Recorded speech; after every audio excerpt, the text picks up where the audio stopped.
Hello, bonjour à tous, bonjour à toutes, amis Verseau. Voici donc, une vidéo, hein, sur, les transits les plus marquants, pour l'année, 2024 pour vous. Donc, alors l'année 2024, elle va être assez mouvementée. Donc, en fait, pour les premiers décans, pour résumer, alors vous allez avoir donc le passage Jupiter en carré à votre soleil, une petite partie de l'année.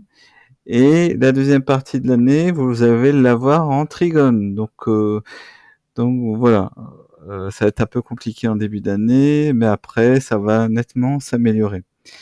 Après, les natives des tout premiers jours des Verseaux, vous allez avoir, l'incursion, l'arrivée de Pluton en Verseau aussi, en aspect de conjonction à votre soleil.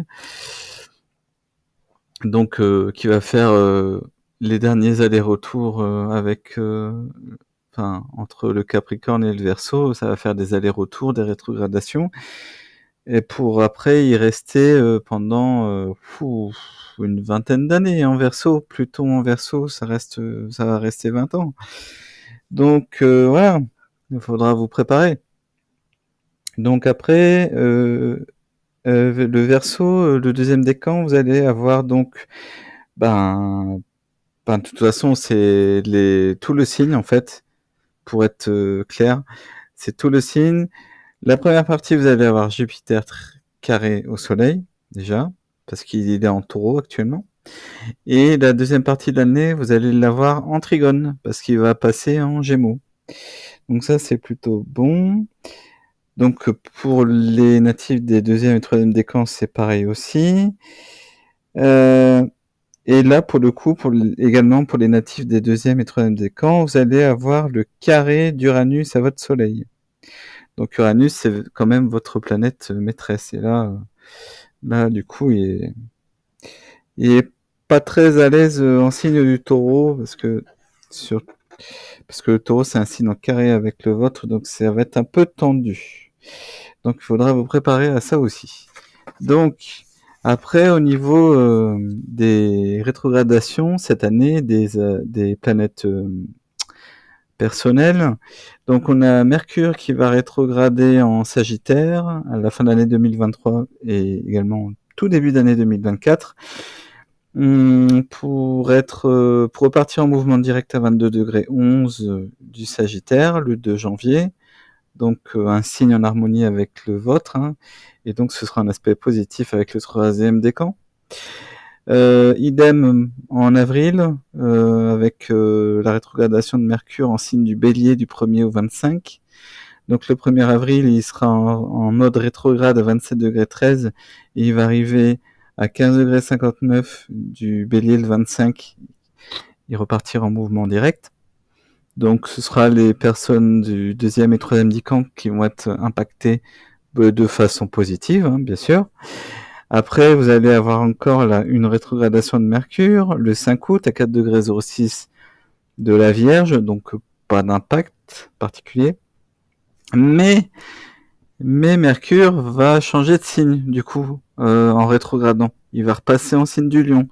Donc jusqu'au 28 août, il repartira en mouvement direct à 21 degrés 25 du Lion. Donc ce sera les natifs des tout derniers jours du deuxième décan et tous les natifs du troisième décan qui vont être impactés du coup par l'opposition de Mercure en Lion. Donc qui va être un peu déstabilisant parce que là, Mercure en Lion, il sera également en carré avec un Uranus en Taureau. Donc ça va être une période assez stressante, un peu challengeante, comme on dit. Voilà. Il y aura parfois des tendances à l'intolérance et voilà, plutôt l'intolérance et l'excès. Alors non, c'est plutôt Jupiter l'excès, mais voilà, l'intolérance et une façon de communiquer qui est un peu tranchante et oui. Donc faudra faire attention à ce type de communication pendant cette période-là.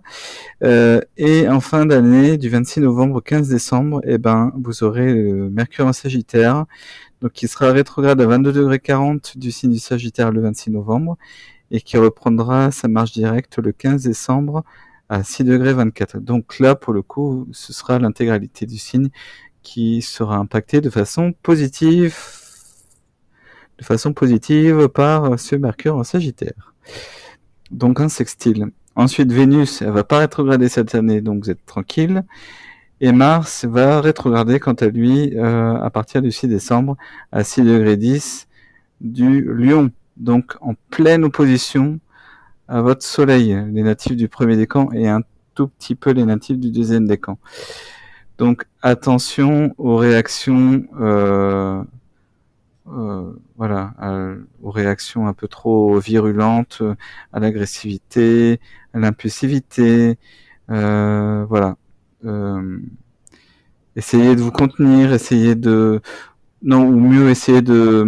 transcender ces énergies d'agressivité ou d'impulsivité sur des activités sportives, par exemple, parce que la période va s'annoncer, la période annoncée va être relativement compliquée ou difficile.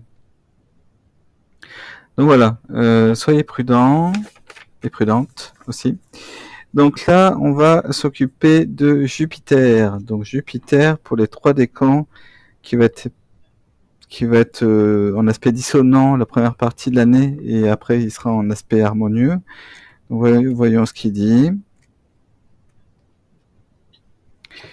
Donc en aspect harmonieux. Donc on va faire dans le sens. Aspect dissonant, l'être a l'impression d'une inadéquation entre ses désirs et la réalité. Les possibilités du moment lui semblent s'opposer à ses réalisations personnelles. L'attention ou le pouvoir qu'on lui accorde ne sont pas à la hauteur de ses mérites. Il se montre susceptible et accuse le monde entier d'être injuste, alors que souvent seule son absence de rigueur est en cause. Celle-ci peut également l'amener à se montrer crédule, naïf, à prendre pour argent comptant des propositions ou des promesses peu authentiques. Au niveau des événements, les difficultés d'ordre social ou matériel sont souvent lieu lors de dissonances Soleil-Jupiter. L'être peut se tromper, il peut aussi être trompé ou trahi, mais dans tous les cas, il devra mettre en cause son manque de vigilance. Il se trouvera souvent en but au pouvoir extérieur au travers d'ennuis juridiques ou d'administratifs.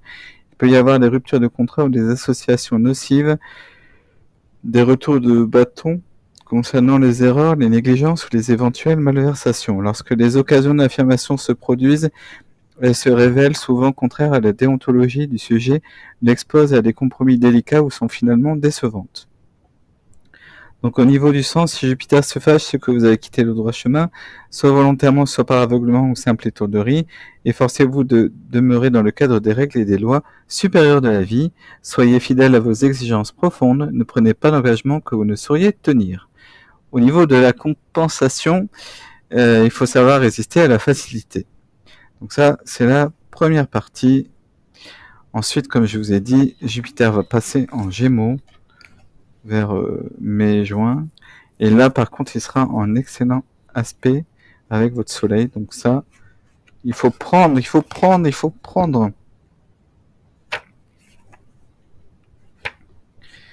Alors, donc l'être se sent tranquille et plus joyeux qu'à l'ordinaire. Cela le conduit à une recherche générale d'harmonisation avec les autres comme avec lui-même. Donc au niveau des événements, les aspérités de la vie s'adoucissent. Donc vous voyez, après la pluie, le beau temps. Donc ça, c'est toujours comme ça, de toute façon. Après la pluie, le beau temps. Donc que ce soit au niveau météorologique ou au niveau événementiel en astrologie, c'est comme ça. C'est ça. Pluie, beau temps, pluie, beau temps. À un moment donné, il y aura toujours des améliorations au niveau des événements célestes. Donc ne vous tracassez pas. Donc du coup, les aspérités de la vie s'adoucissent, on peut assister à la résolution harmonieuse du coup, des difficultés sociales, rencontrer des appuis. Si ces transits n'amènent pas de miracle, ils se traduisent souvent par une sorte de protection qui accompagne l'être, y compris dans des circonstances difficiles. Il y a une adéquation possible entre les désirs et la réalité, il faut la chercher et la trouver. Piège, un climat de facilité peut entraîner l'être à la paresse ou laisser aller à l'attente passive. Voilà, ça c'est pour Jupiter cette année, pour les 3 décans. Pour le premier décan, vous allez avoir une petite visite de Pluton dans votre signe, sur votre soleil du coup. Alors là, c'est un petit peu délicat, Pluton. Donc Pluton, c'est vraiment une planète à manipuler avec extrême... Ah, ça c'est le cas de le dire, parce que c'est ça, Pluton, c'est un peu la manipulation. Donc Pluton sur le soleil, faut manipuler avec extrême prudence, on va dire. Alors, conjonction, ce transit se traduit par une émergence des puissances de l'inconscient qui au mieux vont aider l'être à se trouver, à découvrir et accepter au fond de lui certaines pulsions, mais aussi certaines ressources qu'il ignorait. Il est possible aussi qu'il ressente un vague malaise lié aux modifications subtiles qui se font jour en lui. Il se regarde dans la glace et ne se reconnaît pas. Cela peut dégénérer en véritable angoisse en descente aux enfers. Événement, un changement de situation peut accompagner la transformation extérieure ou bien la provoquer. La prise de conscience est parfois amenée par une épreuve de santé, une perturbation professionnelle et dans un thème féminin, parce que dans un thème féminin, le soleil représente l'archétype de l'homme. Donc ça peut être concrètement le père, le mari, les petits amis, les petits copains, copines. Le yang, enfin voilà, le soleil représente ce genre de... Ça représente ça, en fait. Dans un thème féminin, une relation amoureuse passionnée mais compliquée, voire destructrice. Donc soyez prudente pour vous les femmes, par rapport justement à tout ce qui est relation toxique. Hein, c'est courant, malheureusement, ça arrive. Donc soyez vraiment prudente par rapport à ça. Le besoin de changer d'environnement se manifeste en même temps que celui d'un renouvellement intérieur. Il est également fréquent d'envisager ou de commencer un travail sur soi de type psychologique ou psychanalytique.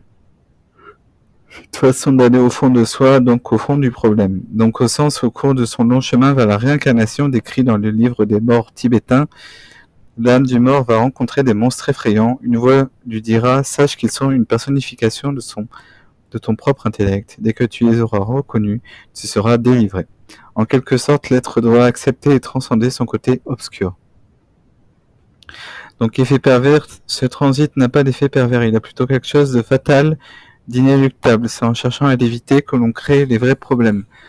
Donc, l'idée, en fait, c'est l'idée, c'est de prendre sur soi, de faire preuve de courage et justement d'affronter les problèmes tout simplement en fait.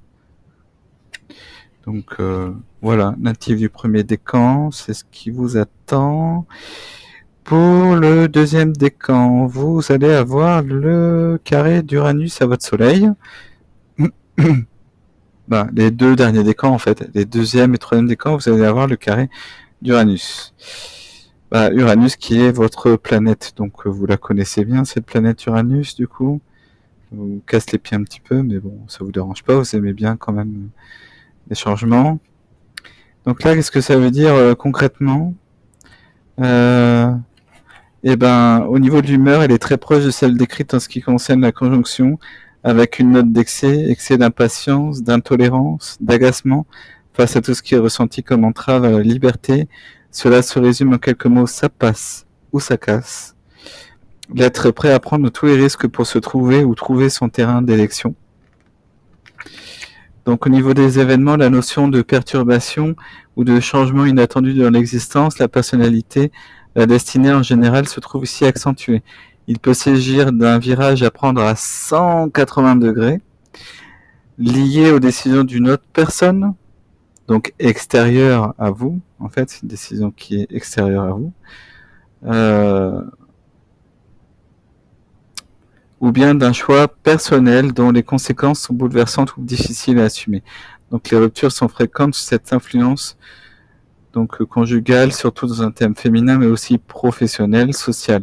Il faut noter également certains accidents touchant la santé, opérations par exemple, surtout si l'une des planètes est en maison 6 ou maîtresse de la maison 6. Donc, si par exemple, votre maison 6, elle est située en Lion ou en Verseau, ou si vous avez Uranus en transit dans votre maison 6, en fait. Donc le sens, lorsque l'être est touché par un tel transit, il doit savoir que plus il s'accrochera au passé, à ses habitudes et à ses acquis psychologiques ou sociaux, plus les perturbations seront manifestes. Mais bon, comme le signe du Verseau, à la base, il est pas vraiment, c'est pas comme le Taureau, où le Taureau lui est vraiment bien. C'est un signe routinier, le Verseau, non, pas vraiment. Je pense que vous n'allez pas forcément être super impacté par ça, mais bon. C'est pour s'être retourné en arrière que la femme de Lot fut changée en statue de sel.